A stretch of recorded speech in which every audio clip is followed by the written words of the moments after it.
तो हमने कहा कि आप प्रमोशन दीजिए। तो इसमें बात हुई कि भाई इसको प्रमोशन कैसे दिया जाए।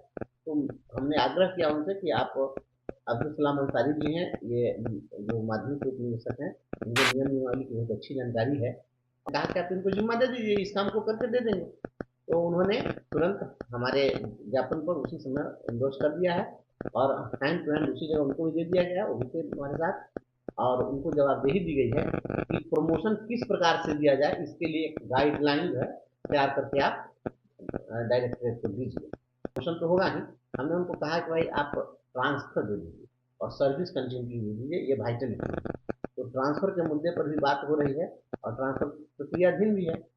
हम चिंतित नहीं है, हम लगातार आप ही की चिंता कर रहे हैं, दूसरा हम कोई काम नहीं कर रहे हैं। क्योंकि हमारे इस पद पर आने की सार्थकता तभी होगी जब आपको न्याय मिल जाए। आपको न्याय नहीं मिलेगा तो मेरे इस पद पर आने का कोई मतलब नहीं रहेगा। इसलिए मैं अपने तमाम गुरुजन साथियों की समस्याओं को लेकर हमेशा मैं चिंतित रहा हूँ। और बात करना चाहिए, मुझे लगा कि अधिकारियों से पहले बात हो, क्योंकि शून्यकाल समिति की जब पिछले दिनों बैठक हुई थी, तो उस बैठक में चूंकि मैं भी सदस्य हूँ, तो मैंने वहां पर प्रमोशन का इशू उठाया था और उसमें कुछ बात आगे बढ़ी हुई थी। तो मुझे लगा कि इस पर बात करना चाहिए, मैं गया था और प्राथमिक शिक्षा निदेशक पंकज कुमार जी हैं, उनसे मुलाकात की है और 1 घंटे तक हमने बात की है और मोटे तौर पर जो भी प्रमुख इशूज हैं उन सभी पर हमने बात की।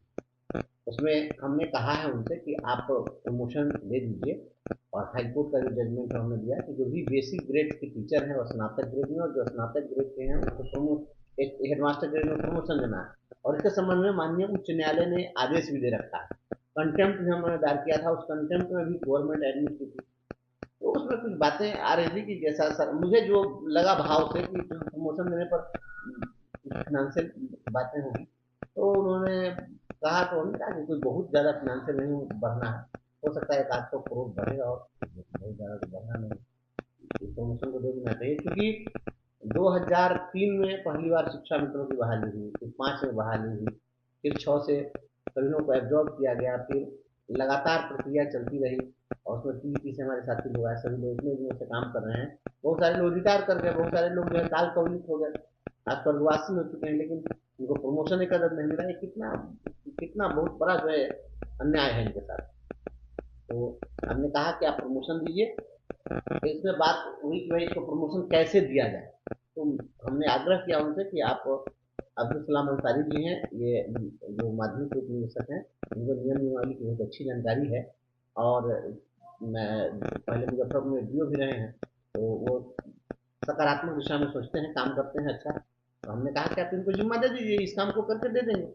तो उन्होंने तुरंत हमारे ज्ञापन पर उसी समय एंडोर्स कर दिया है और हैंड टू हैंड उसी जगह उनको भी दे दिया गया, वो भी थे हमारे साथ। और उनको जवाबदेही दी गई है कि प्रमोशन किस प्रकार से दिया जाए, इसके लिए एक गाइडलाइन जो है तैयार करके आप डायरेक्टरेट को दीजिए। तो गाइडलाइन बनाने का, और मैंने व्यक्तिगत रूप से भी उनसे आग्रह किया है कि आप शीघ्र एक गाइडलाइन बनाइए, आप जानकार लोग हैं, बना करके दीजिए प्रस्ताव।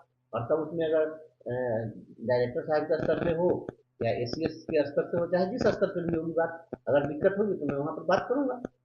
क्योंकि सीधे केवल कहने से नहीं होता, तो फॉलो अप करके ही कोई काम कराया जा सकता है। तो हम शिक्षकों के समस्याओं के समाधान के लिए जिस स्तर पर जिससे भी बात करनी होगी, मेरी पूरी कोशिश रहेगी। मैं चाह रहा था कि एस सी मिल जाते, मैं उनसे भी मिलूँ, लेकिन वो थे नहीं, उपलब्ध नहीं थे, तो उनसे मुलाकात नहीं हुई है। लेकिन और भी कुछ मुद्दों पर बात हुई है। प्रमोशन तो होगा ही, हमने उनको कहा कि भाई आप ट्रांसफर दे दीजिए और सर्विस कंटिन्यूटी दे दीजिए, ये वाइटल है। तो ट्रांसफर के मुद्दे पर भी बात हो रही है और ट्रांसफर प्रक्रियाधीन भी है। और ये चूंकि और बड़ा लार्जर इशू है, तो इस पर थोड़ा सा एसीएस से भी और विशेष बात करने की आवश्यकता है। और सदन में भी स्थानांतरण बहुत ही मजबूती के साथ उठेगा। सैकड़ों हमारे शिक्षक शिक्षिकाओं का मैसेज आ रहा है मेरे व्हाट्सएप पर। हम आप लोगों से यह कहना चाहते हैं कि आप निश्चिंत रहिए, आपकी जो चिंता है उसके लिए आपसे तनिक भी कम हम चिंतित नहीं है। हम लगातार आप ही की चिंता कर रहे हैं, दूसरा हम कोई काम नहीं कर रहे हैं। क्योंकि हमारे इस पद पर आने की सार्थकता तभी होगी जब आपको न्याय मिल जाए। आपको न्याय नहीं मिलेगा तो मेरे इस पद पर आने का कोई मतलब नहीं रहेगा। इसलिए हमारी जवाबदेही है, हम लगे हुए हैं और भी माननीय सदस्यों से भी हम सहयोग मांग रहे हैं, उनका भी साथ समर्थन मांग रहे हैं और कराएंगे। और बता दें आपको कि जो लोग भी सक्षमता में जैसे अगर कोई उर्दू से के शिक्षक हैं और उन्होंने सक्षमता परीक्षा का विषय हिंदी चुन लिया था, तो दोनों शिक्षक पद की जो कोटि है और परीक्षा का जो विषय है, दोनों अलग अलग होने के कारण डाउटफुल करार दिया गया था। इस मामले में भी डायरेक्टर साहब से बात की है और उन्होंने कहा है कि जिस समय में लोग फॉर्म भर रहे थे तो उस फॉर्म को डीपीओ ने अप्रूव किया। तो उस समय जब नियुक्ति का विषयगत कोटि कुछ और था और परीक्षा का कोई और सब्जेक्ट हो रहा था, तो अप्रूव क्यों किया डीपीओ? उसी समय सवाल करना चाहिए था। और ये दोनों क्वाइट डिफरेंट चीज है, परीक्षा का विषय होना अलग चीज है। हमने ये बातें समझाई है। तो उन्होंने कहा है कि इसके लिए मैं सारे डीओ और डीपीओ को मैं शीघ्र पत्र भेज देता हूँ और पत्र में चला जाएगा कि जो भी शिक्षक नियुक्ति पत्र आपको दे रहे हैं, उनके नियुक्ति पत्र को देखिए और नियुक्ति पत्र में जो उनकी कोटि है वही कोटि उनके ये परीक्षा पुस्तिका जो प्रकाशन हुआ उसमें कोटि अब दर्ज करिएगा।